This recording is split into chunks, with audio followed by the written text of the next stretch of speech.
Welcome back, everybody, to the 2018 Pokemon Video Game Portland Regional Championships. My name is Dweeha, and joining me at the desk right now is Lendul, and we are getting ready to jump into the seniors' top four. We've already crowned a junior division champion, and here we are in the road to crown a seniors division champion. Yeah, it should be a pretty good match. We don't get to see these senior semifinals all that often at regionals. I'm pretty excited to see what we'll see. And these are actually two of the best players in the seniors division. Quentin Collin, I think he has a little under 2,000 championship points, and Joshua Stewart is also, I think he's also pretty close too in the standings. I'm not sure his exact number, but I mean, these are two titans of the seniors division right now. That's a lot of CP. Do you think you've ever earned that many CP total? I've earned like 300 total, I think. Yeah, he's got like 7 times on you. In one season. In one season. My lifetime championship point awards is about the same. Well, not even close to these players' seasons. Len, I mean, how many championship points did you have? Maybe like a few hundred, about where you are, I think. But anyways, these are two very strong players, and it's always that storyline that we talk about. How does a senior actually move from the senior division to the masters division? And, with solid seasons like this and how strong they are competing, I don't think that these players are going to have any problem moving into the masters division at all. Yeah, no, they should have a smooth transition. That's something we've seen a lot, where players come in and are well practiced as seniors and then immediately are doing well. Top cutting events, vying for the world championship even. Yeah, and I mean, how cool would it have been if we were in like the younger age division, getting all these championship points and getting to travel for free with those travel awards. Anyways, we're going to go ahead jump right into team preview. Quentin is going to be on the right. He's going to be running Tapu Lele, Metagross, Lilligant, Torkoal, Mimikyu, Snorlax.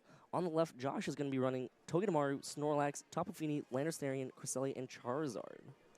Yeah, so Quentin's team kind of looks like something we'd see in 2017. It does have that Metagross, likely holding the Metagross sight on it, but then it has the Trick Room mode, the Lilycole, Chlorophyll plus After You mode, lots of cool stuff in there. And it comes up against Josh's also Sun team, probably with that Charizard Y, unless it does end up being a Charizard X. And then Snorlax, Cresselia, nice Trick Room mode there, and some balanced things with Landorus and Togedemaru and Fini. Matchup seems like it's going to be based on, both players kind of want to play in Trick Room, both kind of want to play in Sun, so there shouldn't be too much conflict there. So then you're looking at who can be playing the best in the Trick Room when it's up, or avoiding it if they're going to play a little more quick Pokemon. Lilligant doesn't want to be in Trick Room. Landorus, Charizard, they don't really want to be in Trick Room, so. But at the same time, with that pin, the the Lilligant and the Torkoal, if you set up Trick Room against Torkoal, Torkoal's probably going to be moving first most of the time, being able to go for really powerful Sun-boosted Fire-type attacks as well. Yeah, absolutely. If you do set up Trick Room, you're going to first need to deal with that Torkoal and get rid of those eruptions. But if you deal with Lilligant and not set up Trick Room, then you have the possibility of, getting After You'd, so that Torkoal can move first anyways, or even getting put to sleep, especially if you're on Josh's side, you have the Landorus and the Charizard. They're both floating, so Tapu Fini can't really do much. Yeah, that's true. Here we go now, jumping into the first turn here. Torkoal and Lilligant are the leads that Quentin decides to lead with. Very strong combo, very 2017-like, as Landorus and Charizard are the Pokemon that Josh decided to lead with here. So Sun's going to be coming out because of Torkoal's Drought. So that is going to go ahead and boost Lilligant's speed. It's going to go ahead and double it thanks to that Chlorophyll ability, and it is going to be able to put either the Landorus or the Charizard to sleep. So really, right now, Josh is going to have to try to figure out where a possible sleep powder is going to land and try to switch that Tapu Fini in. Yeah, if the sleep powder is what's coming, there's also like offensive options from Lilligant. Something like a Bloom Doom right into that Landorus could be pretty powerful. Meanwhile, Charizard's got to be aiming to get rid of this Lilligant, right? It's giving the speed advantage here. Landorus and Charizard, both Pokemon that would otherwise be pretty quick in this matchup. Not too many things faster than them on Quentin's roster, but Lilligant makes up for all that with After You and Chlorophyll. So if Charizard can manage to get Lilligant off the field, this should start looking a lot easier for Joshua. Yep, and if Lilligant does have that Bloom Doom option, that does open up an opportunity for Josh because it won't be carrying that Focus Sash, which would allow Lilligant to stay on the field for one more turn. Charizard now is going to Mega Evolve. It is not going to, the Drought's already out, the Sunlight's already out, so there's still the same timer here. Torkoal going to use Protect, not going to want to take any damage from that Landorus Therian from Josh's side. As Lilligant goes for a Sleep Powder, it is going to go ahead and put that Charizard to sleep. So Quentin identifying who the bigger threat is, that Charizard could have easily KO'd that Lilligant. Now Charizard is going to go ahead and take its first turn of sleep it does have the opportunity to wake up in the next turn if it wants to. And here comes the Tectonic Rage from the Landorus Therian. It is most likely going to hit into that Torkoal Protect. Yeah, so that's a good protect, keeping Torkoal around. Otherwise, would have just gone down, outsped, and KO'd by this Landorus. Instead, we'll see maybe like 30-40% damage through this protect from Tectonic Rage. Charizard does fall asleep. The Sleep Powder manages to hit, so Charizard won't be KOing Lilligant this turn. So I think all around a pretty good turn for Quentin. He can look to get another Sleep Powder down or start going in the offensive on the next turn. Yeah, and even then, now that Quentin knows that the Landorus is carrying the Groundium Z, Bloom Doom is actually going to do a lot of damage in that Landorus slot as well. Yeah, you don't have to worry about something like an Assault Vest making that Bloom Doom miss the KO, which would be really disappointing with your Z move, right? So. Yeah, and since it is carrying the Groundium Z, it can actually protect because it doesn't have the Assault Vest. It looks like Lilligant is going to go ahead and activate its Grassium Z and go for a Bloom Doom as well. Most likely going to target down that Landorus Therian through that Protect. So again, these Z moves are getting blown right into those Protects. Yeah, back-to-back Z moves right into Protect. This one will do a little bit less than that Tectonic Rage through Protect did, but it's still... it could be valuable damage. It might leave Landorus in Leaf Storm range, depending on how this Landorus is trained. And that actually does a little over a quarter, so that's going to be a one-hit KO most likely if that Landorus somehow takes a full-powered Bloom Doom as Charizard again continues to sleep. Torkoal going to go ahead and use Flamethrower here. It is going to land in that Charizard. It is sleeping, and that does so much damage even though it resists thanks to Torkoal's decent special attack set and that Sun. Yeah, that Sun is just so strong and boosting these fire moves so that it doesn't even matter what you're attacking as long as it at least does some damage. It's going to do a lot of damage. It's interesting whether Landorus is in Leaf Storm KO range, if that's something that Quentin wants to go for. Of course, can just opt to Sleep Powder and prevent Landorus from attacking this turn that way. And Lilligant is going to use after you. It is going to make Torkoal move right after. Torkoal going to go for the Flamethrower. It is Sun boosted. Going to land into that Landorus, not protecting, and that does get the KO, so that's a big knockout right there. Charizard can possibly wake up here, and it does wake up, goes for a Heat Wave. It connects on both Pokemon, and that should be the KO on that Lilligant. Does a decent amount of damage to that Torkoal, bringing it down to about under 25%. Yeah, just a repeat of what we saw last turn. Even though you're hitting a fire type with fire in the Sun, that's a lot of damage. Lilligant finds another way to make sure Landorus gets KO'd before it moves by after-viewing that Flamethrower from Torkoal and picking up the KO onto Landorus. But Charizard had already slept a little bit, wakes up, and punishes right back with that giant Heat Wave. Quentin going to send out Metagross here. That is going to be not that bad of a switch in because Metagross, if it Mega Evolves, it is going to be able to outspeed that Charizard. Tapu Fini hits the field here. That is actually a great Pokemon to try to combat with that Torkoal. It can take Sun Boost fire attacks pretty well. Yeah, I mean, Tapu Fini is a great thing to have in right now because Muddy Water should just be able to KO Torkoal before it moves, even in the Sun. And then Metagross should be able to KO Charizard if it has Zen Headbutt, but if it doesn't, a lot of these carry like Iron Head, Stomping Tantrum, and Ice Punch. That wouldn't actually be able to pick up the KO on Charizard here, so could be an important piece of information about to get revealed. Torkoal going to switch out. Tapu Lele is going to go ahead and hit the field, and if this Metagross does have Zen Headbutt, that is going to be boosted by that Psychic Terrain. So this is going to be big in terms of terrain wars, as people might dub it, just like the old school weather wars. Mega Metagross is going to go ahead and make its appearance here. Usually if you run the Tapu Lele and the Metagross, you kind of expect it to carry Zen Headbutt because that's just a useful move to have boosted by that Psychic Terrain. And here comes the Charizard Protect. Not going to want to take damage from this Metagross here. Maybe scout out for the Zen Headbutt, and the Zen Headbutt does land in that Charizard Protect, so smart Protect right there from Joshua's side as Tapu Fini using Muddy Water. It is nerfed because it is in the sunlight, but well, there's always a chance for an accuracy drop as well, and it does get it on the Tapu Lele. Yeah, the accuracy drop on Tapu Lele could end up being very important. I would just expect a bunch of psychic moves to start coming out.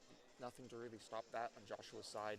Maybe if Cresselia is still in the back, it's a pretty good switch in. Otherwise, Metagross and Tapu Lele are free to just start putting out a ton of damage. Charizard going to switch out, save that Sun for a little bit later, and also take the Zen Headbutt a lot better with the Snorlax. Snorlax is a pretty beefy Pokemon as Zen Headbutt boosted by that Psychic Terrain connects on that Snorlax. Doing over 50%, going to go ahead and activate that berry that Snorlax loves munching away on thanks to that Gluttony ability. Going to heal back 50% with that Wiki Berry there. Tapu Lele using Moonblast here. It is going to connect onto the Tapu Fini. Going to do decent amount of damage. Tapu Fini is a pretty bulky Pokemon. I'd say that did about 40%. And here comes another Sun nerfed Muddy Water. No accuracy. Ooh, accuracy drop on that Metagross. So Metagross is a Pokemon that doesn't.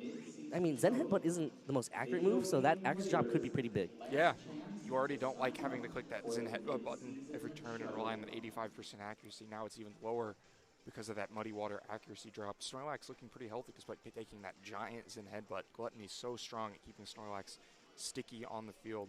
I think Tapu Fini is likely in Zen Headbutt KO range from Metagross. Of course, Charizard couldn't switch in there either because it would go down, so maybe an opportunity for a KO here. And here comes an Iron Head into that Tapu Fini. Not going to get the KO, but here comes a Psychic. Going to hit that Tapu Fini, and it's interesting to note that Quentin didn't go for a Psychic the first turn, went straight for a Moonblast instead. Snorlax using high horsepower now, going to connect onto that Metagross, going to try to get that off the field, but Metagross hangs on.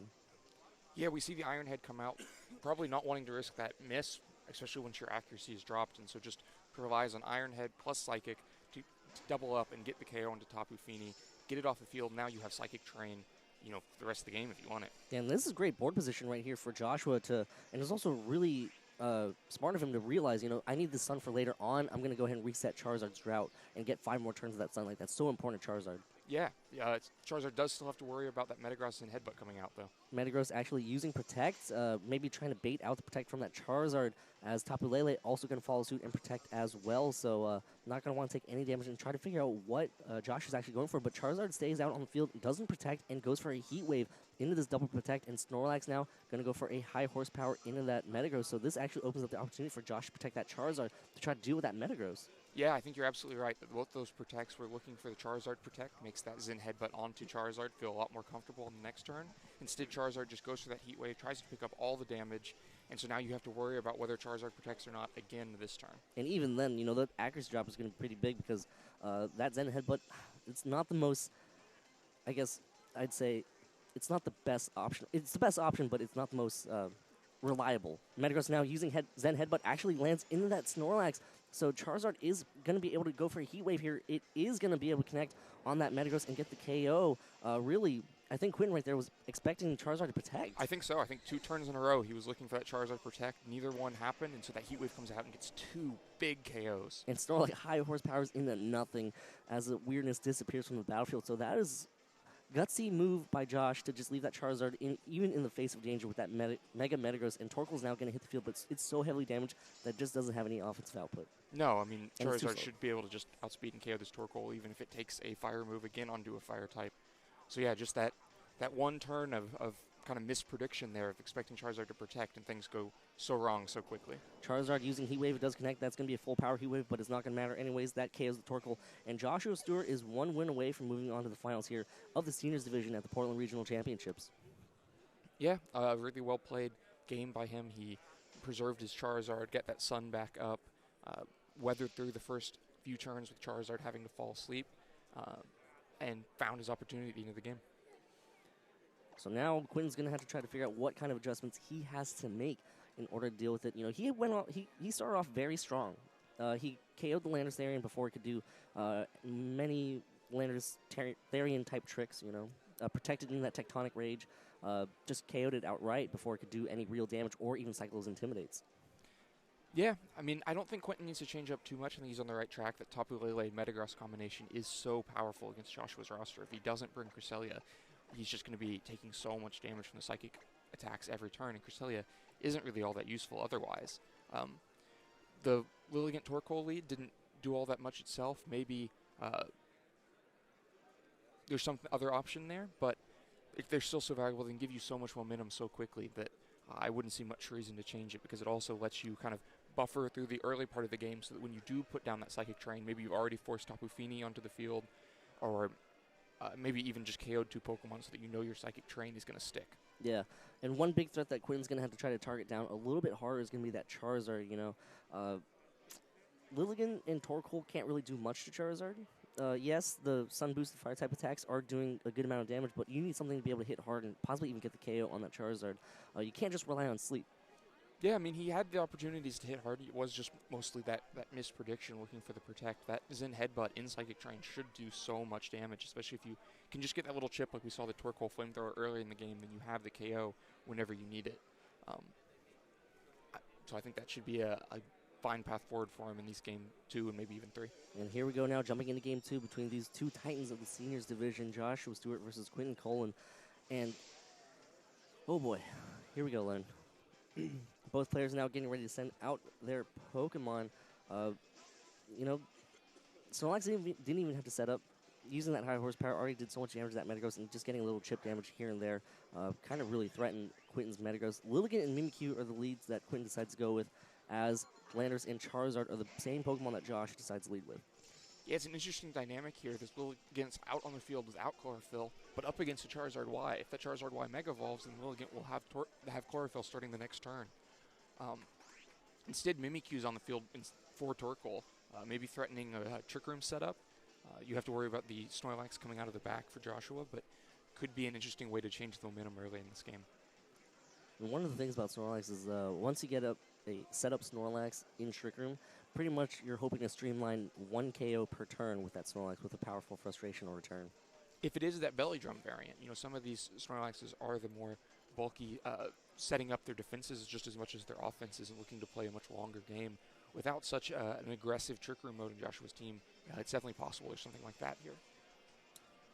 Now it looks like Charizard is going to Mega Evolve. It is going to bring out the Drought and activate Lilligant's Chlorophyll, which is the bane of a lot of people's existence because of the fact that it just gets a really fast sleep powder. It can easily put something to sleep, so long as those sleep powders connect.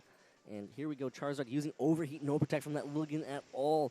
Big Overheat going to connect on that Lilligant and get the easy one-hit KO. It is going to drop Charizard's special attack stat by 2 stages, but that is big KO right there. Chlorophyll doesn't activate until the next turn once Lilligant is in the sun. And here comes a Landorus knockoff. It is going to go ahead and break the disguise and also reveal the item that it's carrying, and it is going to be a Focus Sash. So now Mimikyu actually can't even stay on the field for as long as Quentin had planned once he was in his team building phase. Yeah, Mimikyu had both the Disguise and the Focus Sash, trying to force it to at least take 3 hits before it got off the field. Knockoff counts as 2 of those hits in this instance, though, because it does get rid of that Focus Sash. That Overheat, maybe looking for a switch into that slot, does way more damage than he needs to that Lilligant, and easily KOs it. But that's going to be a really valuable KO, because otherwise he'd just given the Lilligant the Chlorophyll. It was going to be the fastest thing on the field. But with Trick Room coming down, maybe there wasn't going to be that much lost anyway. Yeah, maybe Quentin kind of was thinking in his thought process, well, I either put something to sleep with Lilligant or, I kind of lose it, but I can send in Snorlax to take advantage of 4 turns of Trick Room. Charizard going to switch out. Josh is going to go ahead and lead with, or bring in his own Snorlax here to try to combat Quentin in his own Trick Room. As Snorlax on Quentin's side using Belly Jump, going to go ahead and cut its HP stat in half to maximize its attack stat. Again, you want to be able to set up. Snorlax is now going to have 3 turns to try to take advantage of his Belly Jump and try to pick as many KOs as possible. But it does open itself up to take a possible Z move from this Landorus Therian. But we do see the Psych Up! Mimikyu using Psych Up. It is going to go ahead and get all the boosts from Snorlax. And here comes the Tectonic Rage. But, oh boy, that's big to get a pretty much belly drum Mimikyu. Yeah, having 2 +6 attack Pokemon on the field, this Tectonic Rage may come out and KO the Mimikyu or just do a lot of damage to the Snorlax. But either way, you're still going to have a big +6 attacker on the field. Yeah, it is going to land in that Mimikyu slot. The thing with a lot of these Belly Drum and Psycho Pokemon is that you can actually invest in a lot of bulk, but this Mimikyu actually just straight up gets 1-hit KO'd by that Tectonic Rage. But again, that Snorlax is set up, so really, again, Quentin's trying to set up an endgame where he has 2 Trick Room Sweepers, 3 Trick Room Sweepers with this Torkoal as well. You get KO'd by the Snorlax, or if Snorlax is KO'd, then, well, Mimikyu is ready and set up to go. Yeah, I mean, these are 2 of the most powerful Pokemon to have out in Trick Room. You have the Snorlax with the Belly Drum, you have the full health Torkoal in the sun, and you have a few turns of Trick Room left. This is going to be a lot of damage coming out for Quentin's side. Let's see if Joshua can weather it. Landorus switches out, going to send in the Tapu Fini, going to activate the Misty Surge. Bring out the Misty Terrain, really just trying to take a Fire-type attack as well as possible. Torkoal uses Flamethrower here. It is going to hit that Tapu Fini, so a smart switch right there from Josh to try to minimize the amount of damage that he has to take as Snorlax on Quentin's side. Going for a Frustration, it is going to land in that Snorlax slot on Josh's side and gets the easy 1-hit KO. So again, you're just trying to streamline as many KOs as possible. I believe there's 2 more turns of Trick Room to try to take advantage. Yeah, and nothing left to switch into those Torkoal Flamethrowers. That's going to be big damage every turn. We don't know if the Snorlax on Quentin's side is slower, and so then moving first in Trick Room, or if that was a speed tie. But really big there, that Snorlax managed to go first and get the KO onto the other Snorlax before it got a chance to attack, maybe do some damage to this Torkoal. Landorus comes in, going to use its Intimidate ability to kind of try to reduce the amount of damage that Snorlax can do, but I think at +5, Snorlax can still 1-hit KO anything of its choice on the other side of the field. So now it's going to come down to protecting properly. Charizard can easily come in and protect to stall out the rest of the Trick Room. Yeah, Snorlax could come in, but in the meantime, more damage. Yeah, I mean, That's what you're trying to do, right? You're trying to set up that Snorlax and Trick Room and just get those KOs. Landorus using Protect here, going to try to maybe go for a double Protect in the next turn in order to stall out the Trick Room completely. Torkoal uses Flamethrower in that Landorus Protect, and it looks like Snorlax is going to go for a Frustration. It is going to land in that Tapu Fini and get the KO right there. So here we go now. Charizard and Landorus out on the field. One last turn of Trick Room. So now Josh is going to have to try to stall out this Trick Room. Yeah, he's going to need to obviously protect Charizard, but then add that double Protect with Landorus. Only a 1 in 3 chance of actually getting that second Protect off. It's also possible Flamethrower won't KO this Landorus. Depending on how it's trained, that Sun Boost may not be enough to actually seal the KO for Torkoal, so maybe Landorus could look for some damage this turn, along with adding more damage next turn. Because the problem is, even if you stall out the Trick Room, if you can't get either KO on the next turn, then you're still going to be taking all that damage. It's going to come down to that, or maybe if Quentin tries to overprotect, that could be dangerous as well. Charizard using Protect, again, trying to stall this Trick Room. Torkoal using Flamethrower. No Landorus Protect. It looks like Snorlax is just going to go for a Frustration into that Landorus Therian slot. That is going to do big damage and gets the easy one-hit KO there. Yeah, I think that's a smart... Even at +5, sorry.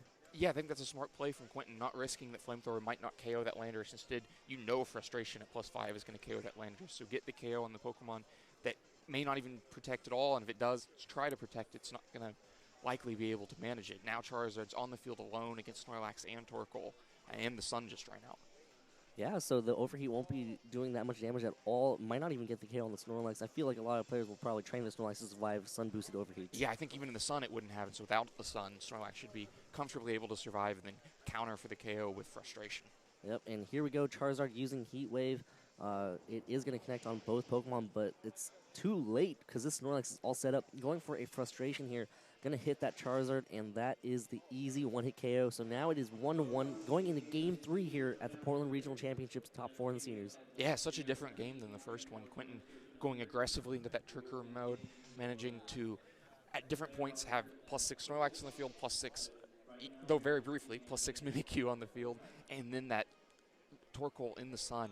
Just very aggressive under Trick Room. I think Joshua's got to find a way to either deny the Trick Room, which is really hard to do against that Disguise plus Focus Sash Mimikyu, or to try to play in the Trick Room himself. Maybe if he has Cresselia that can take a hit and reverse the Trick Room, or something to hit this Mimikyu after the Landorus knockoff, which both breaks the Disguise and gets rid of the Focus Sash. You can deny it, but it's going to be challenging. Yeah, and Quentin played that set, or that last game, really well, He did have a couple of Pokemon that just got KO'd outright, the Lilligant, but the positioning that he was in was really, you take one or you take the other. I think it was really valuable for him that Lilligant just went down that easily, because it meant Snorlax came onto the field with the full turns of Trick Room, and we saw how even the very last turn of Trick Room is the turn where Snorlax landed the KO onto Landorus that really sealed the game. If you have one less turn of Trick Room, then you're looking at, well, both Charizard and Landorus are around when Trick Room expires, and that's a lot more challenging to deal with. You have the Earthquake and Heat Wave coming out, KOing Torkoal, doing more damage to Snorlax, and Snorlax isn't going to hit 2 Pokemon at once, so it's more slow to work through those 2. Yeah, I kind of wonder, how that would have played out if Josh actually went for the double protect on Landorus instead of just trying to, hope for the Flamethrower survival. Maybe put the ball in your court instead. You got to hope for a little bit of luck with that double protect, but at what cost? It's a chance. It's an out. Yeah, it's a chance to stay alive in the game.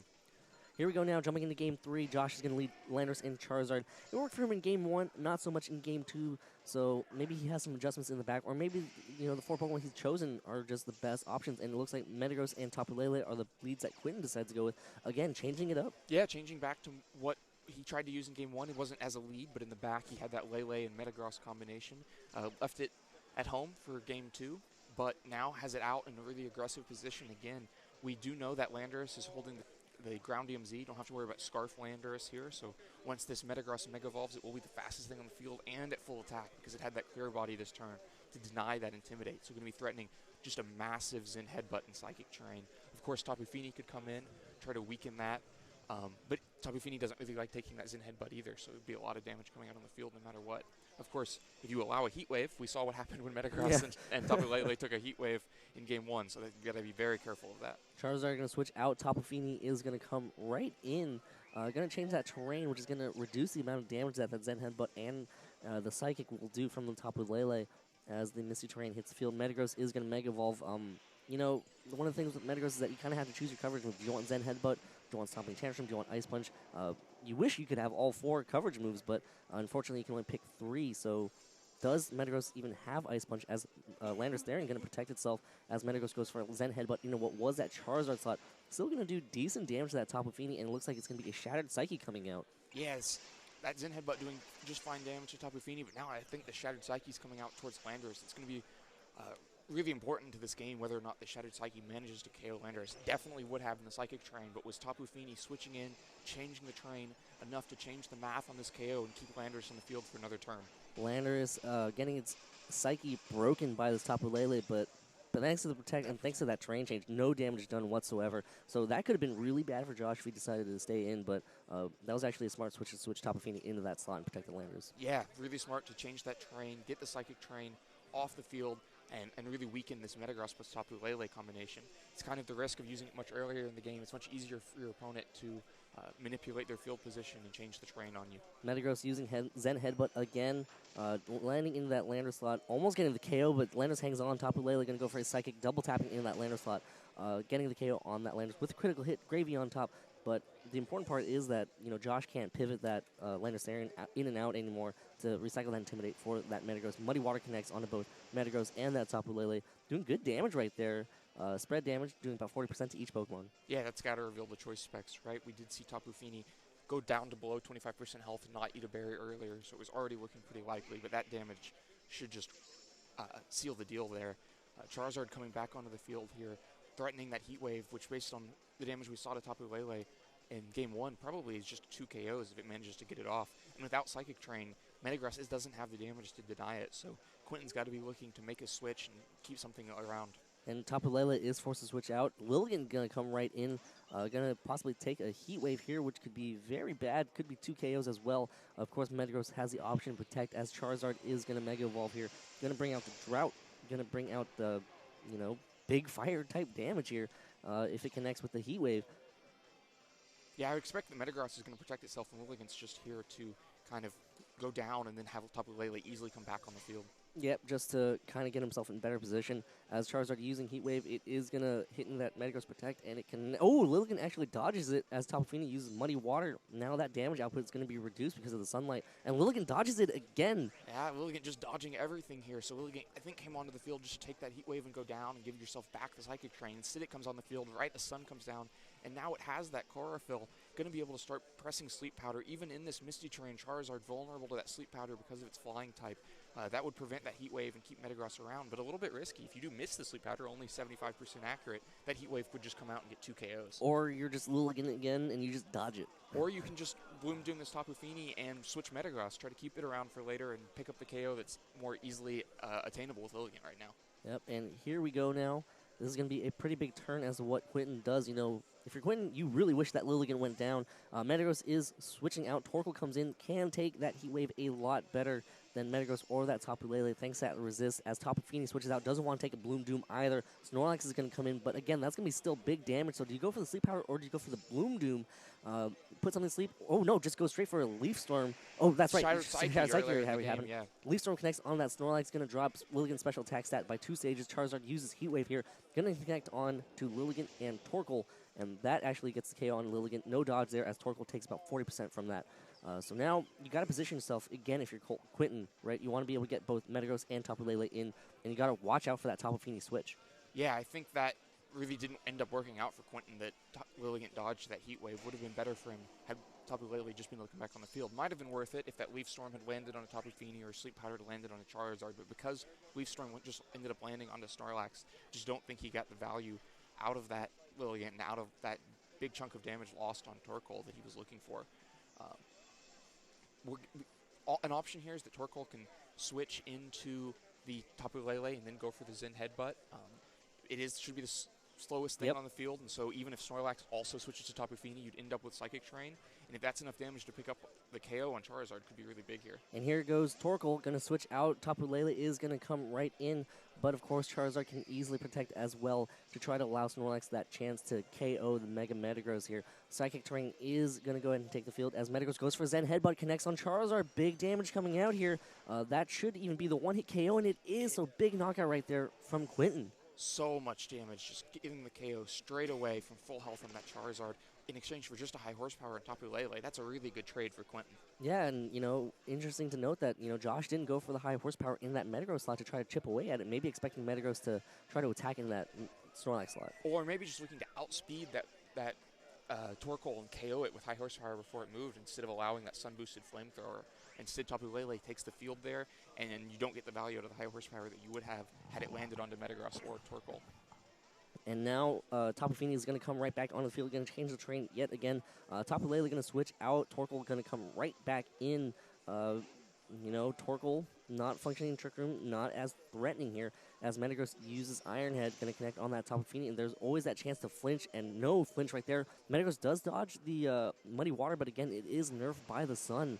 It connects on that Torkoal, and that still does good damage because of Torkoal's weaker special defense side. Snorlax connecting with the high horsepower, going to land in that Metagross slot, not enough to get the KO. So, two heavily weakened Pokemon, but Metagross should be able to get the KO on Tapu Fini here. Yeah, Tapu Fini won't be able to protect itself because it is holding that choice specs, and so Iron Head is just going to outspeed and KO this Tapu Fini. Snorlax could get the KO on Metagross, but if it does, it would end up taking a flamethrower from this Torkoal. So still a lot of damage due to come out from Quentin's side, and Joshua just doesn't have the tools he needs to protect himself, I don't think. Metagross uses Protect here. Going to try to see what's going to happen on the field. Tapu Fini going for a Muddy Water. It is going to connect on that Torkoal and really just trying to position, Quentin's trying to position himself to get Tapu Lele right back on. Yeah, wants to get the Tapu Lele back on the field, boost his damage out towards Snorlax, but maybe miss an opportunity to get some free damage there. Yep, Snorlax using high horsepower in his Protect. Again, Metagross now can go for very powerful Zen Headbutts into that Snorlax slot, while Tapu Lele can try to clean up against that Tapu Fini. Yeah, the sun does expire, so you really need to KO the Tapu Fini now. Can't allow another Muddy Water to come out at full strength. Battlefield gets weird yet again. That might be my favorite flavor text from this game. The battlefield just gets weird. And now, here comes the final two Pokemon on Quentin's side, the final two Pokemon on Josh's side. Both Pokemon on Quentin's side are heavily damaged. Metagross using Zen Headbutt. It connects with that Snorlax. There is always that chance of flinch as well. Isn't enough to get the KO. No, Snorlax hangs on. Gets missed. Snorlax is going to eat that berry. And that heals right back to 50%, and that's always so disheartening to see as Tapu Lele uses Psychic. It is going to land into the Tapu Fini, but again, there is a chance for a flinch with that Zen Headbutt.